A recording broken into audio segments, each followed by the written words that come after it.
Hello बच्चों, कैसे हो आप सभी। आज हम आपका 10th क्लास का साइंस का chapter second acid basis and salt अम्ल अक्षारक एवं लवण को डिस्कस करेंगे। आज पार्ट 1 के अंदर हम डिस्कस करेंगे बेटा आपका फिजिकल प्रॉपर्टी ऑफ एसिड। आपके 7 से 8 पार्ट बनेंगे इस चैप्टर के अंदर। आज हम आपका टॉपिक डिस्कस करेंगे फिजिकल प्रॉपर्टी एसिड की और एसिड के एग्जाम्पल। फर्स्ट पॉइंट, इसके हम 4 पॉइंट करेंगे। इन चारों पॉइंटों को आपने अच्छे से समझना है और याद रखना है। सबको पता है जो एसिड अम्ल आपका स्वाद में कैसा होता है, सबको पता है भाई, खट्टा होता है। तो हम इसको इंग्लिश में लिखेंगे these are sure in test. जो अम्ल होते हैं स्वाद में क्या होते हैं, खट्टे होते हैं। फर्स्ट पॉइंट आपका। सेकंड पॉइंट, इसको समझने से पहले आपने एक इंडिकेटर होता है, इसको हम नेचुरल इंडिकेटर बोल सकते हैं। टाइप ऑफ इंडिकेटर होती है नेचुरल इंडिकेटर। एक लिटमस पेपर होता है आपका भाई, क्या होता है, लिटमस पेपर। लिटमस पेपर में आपने आपके 2 पेपर होते हैं, एक ब्लू पेपर होता है, एक आपका रेड पेपर होता है। अगर आपका सॉल्यूशन एसिड है, उसके अंदर आपने ब्लू पेपर को डीप किया, ठीक है, तो ब्लू चेंज हो जाएगा किसके अंदर, रेड के अंदर। अगर आपका सॉल्यूशन क्या है, एसिड है। सेम आप अगर बेस में चेक करते हो, तो अगर आपने रेड पेपर को डीप किया तो आपका किसमें, ब्लू में चेंज हो जाएगा। इसको याद रखने का एक तरीका और आप याद रख सकते हो। फर्स्टली आपका पहले एसिड आता है, फिर बेस आता है, ABCD में पहले A फिर B। तो अगर आपका एसिड A पहले आता है तो सेम आप ब्लू पेपर लेते हो, ब्लू से रेड में चेंज हो जाएगा। B से R की तरफ गए हम, पहले एसिड आया था तो B से R की तरफ। फिर बेस का हम पढ़ेंगे पार्ट 2 के अंदर। बेस में इसका उल्टा होता है, आपका B बाद में आया तो रेड किस में चेंज हो जाएगा, ब्लू के अंदर। चल गया पता। आपका सेकंड पॉइंट क्या है, इसमें लिटमस पेपर चेंज होता है, इसके अंदर ब्लू से रेड के अंदर। They turn blue litmus into red.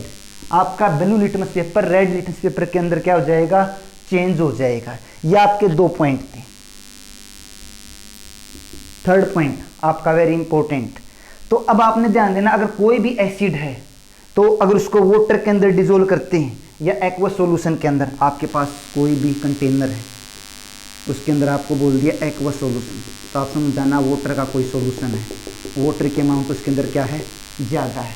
अगर कोई एसिड डिसोल्व करोगे, डिसोल्व किया तो H पॉजिटिव आयन देगा, यह आपने याद रखना है। अगर बेस को ऐड करोगे तो आपका क्या देगा, OH नेगेटिव आयन देगा। अब हम प्रॉपर्टी पढ़ रहे हैं किसकी, एसिड की।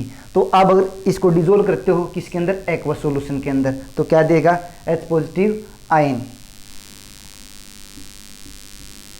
दे gives H positive ions in aqueous solution.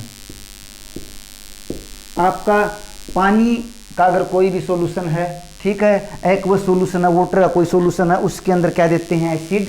सभी एसिड आपके H पॉजिटिव आयन। अगर कोई H पॉजिटिव आयन नहीं देगा तो वो एसिड नहीं है।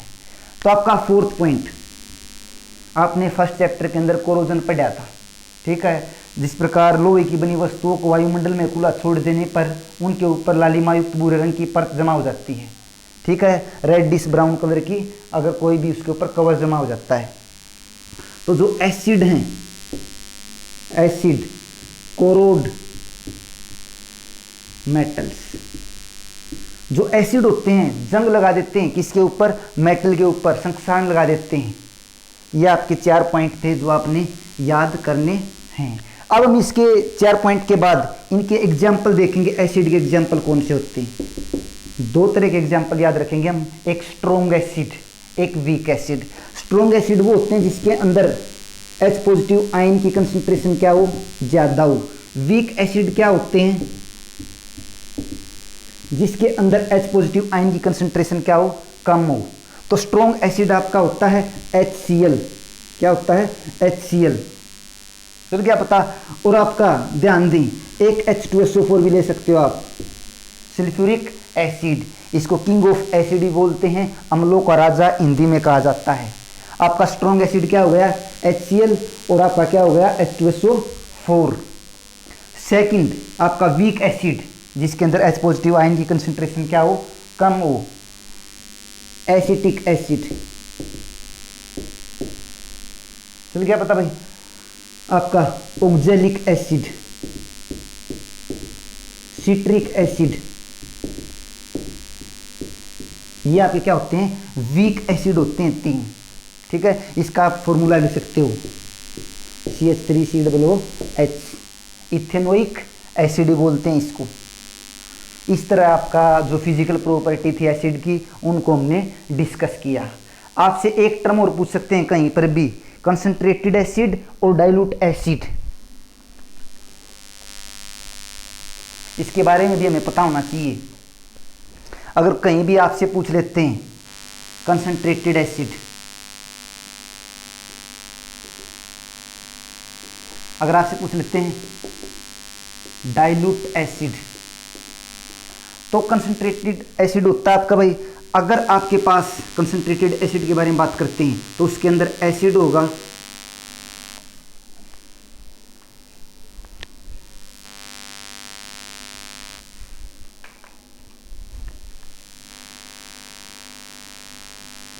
एसिड होगा, और उसके अंदर क्या होगी, वाटर की अमाउंट होगी। ठीक है, एसिड ही मिलेगा, वाटर ही मिलेगा। डाइल्यूट एसिड है, उसके अंदर भी आपको क्या मिलेगा, एसिड भी मिलेगा, और क्या मिलेगा, वाटर भी मिलेगा। चल गया पता। अब आपने एक बात की तरफ ध्यान देना, कंसंट्रेटेड एसिड आपका प्योर एसिड की तरफ है, ठीक है, स्ट्रॉन्ग एसिड की तरफ। तो अब आपने ध्यान है, कंसंट्रेटेड एसिड के अंदर एसिड की मात्रा ज्यादा होती है। ठीक है, आई क्या होता है, एसिड की मात्रा क्या होती है, आई, और वाटर की मात्रा क्या होती है इसके अंदर, अमाउंट लो होती है कंसंट्रेटेड के अंदर। कंसंट्रेटेड एसिड से ही आपका डाइल्यूट एसिड बना जाता है, वाटर डिजोल्व करके। ठीक है, तो अब इसमें आपने ध्यान देना है, यहां पर डाइल्यूट में एसिड क्या होता है, कम होता है, लो लिख सकते हैं आप, और वाटर की अमाउंट क्या होती है, ज्यादा होती है, हाई। अगर आपके पास कंसंट्रेटेड एसिड है, उसे आप डाइल्यूट एसिड कैसे बना सकते हैं, इसको भी हम देख लेते हैं। अगर आपके पास बीकर है कोई भी, ठीक है, 2 बीकर ले लिए हमने। अब यहां पर देखो, इसके अंदर आपके पास है एसिड, इसमें आपके पास क्या है बीकर में, वाटर। तो अगर आप यहां पर कंडीशन आपके पास, इसमें आप वाटर मिलाते हो, H2O, वाटर मिलाया, जब मिलाओगे तो इसमें क्या होगा, आपका ये हाईली एक्सोथर्मिक रिएक्शन बन जाएगी। कौन सी, highly exothermic reaction. Highly exothermic reaction से क्या होगा, बीकर ज्यादा गर्म हो जाएगा और टूट भी सकता है आपका। ये मेथड हमने कभी उपयोग नहीं करना चाहिए, कभी भी एसिड के अंदर वाटर नहीं मिलाना चाहिए। आप बीकर के अंदर वाटर ले लें और ड्रॉप वाइज क्या ऐड करें, एसिड ऐड करें, और बीकर को हिलाते रहें। इस मेथड को हमें उपयोग करना चाहिए, और ये आपका क्या होता है, लेस एक्सोथर्मिक रिएक्शन होती है।